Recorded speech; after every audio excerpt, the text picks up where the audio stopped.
So today we will learn what is a matrix.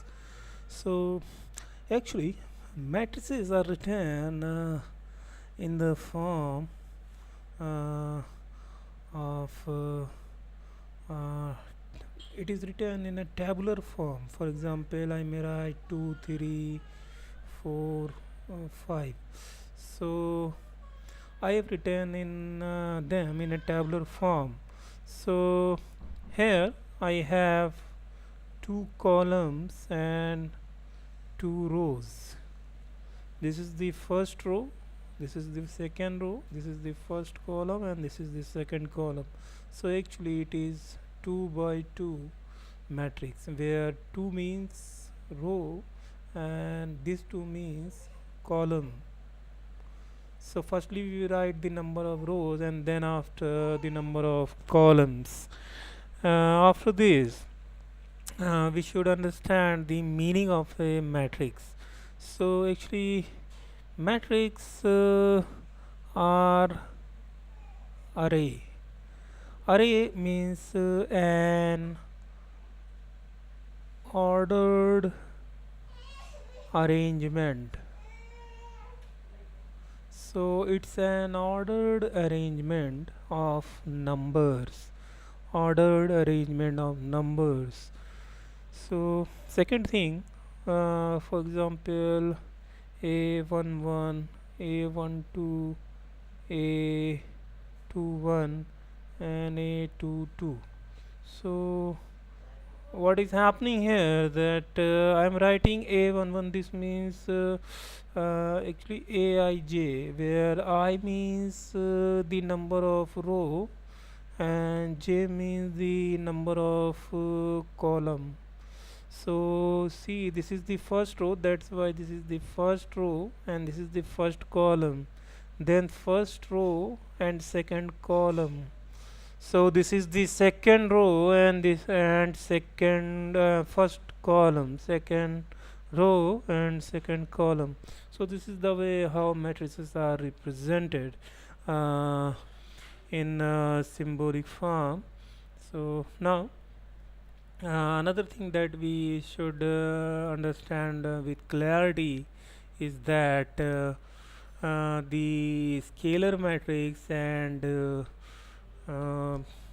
scalar matrix, row vector and column vector. So if I write a number 2, so actually it is also a matrix, a type of matrix. So I can say that this is a scalar matrix. Scalar matrix means I have only one number there. Another example, I may write here that I may write for example C 2 3.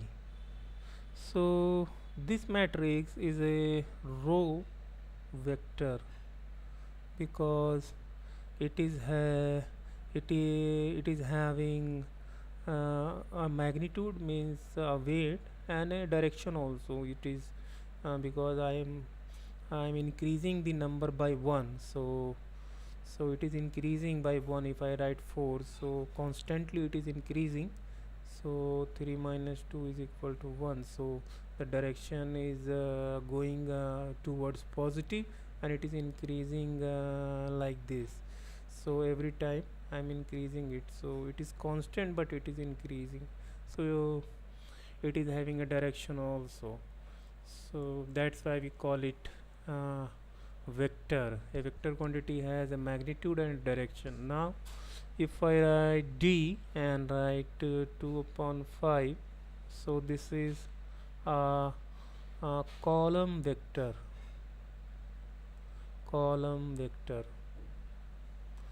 So because I have only one column here and the entries are 2 and it could be more than 2, so whenever this is the case we call it column vector.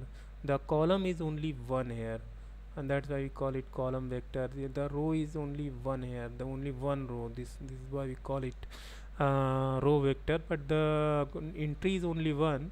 When the entry is only one, we call it a scalar matrix. So this is very much important in matrix. So now, after understanding this thing, actually we can also think that in real life problem we have everything in the form of a matrix. Yes, we do have. For example, if I say that how much you like your college, so you may say that since I have many friends there, that's why I like. So one student may say that I have five friends. The second would say that, for example, he says that I have six friends, and three might say that I have three friends.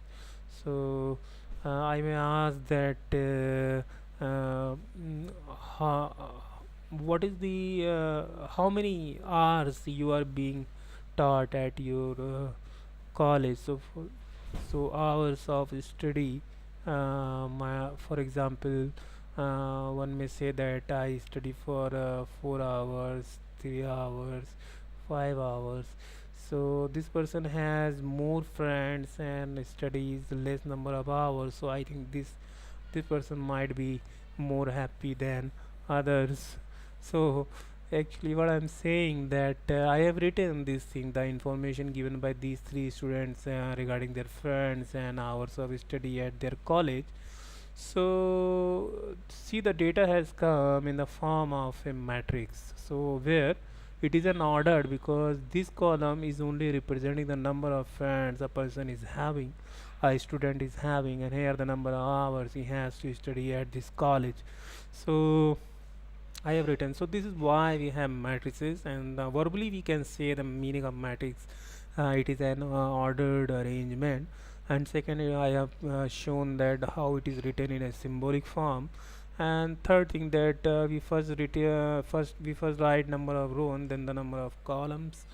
So that's it for this introduction of matrices.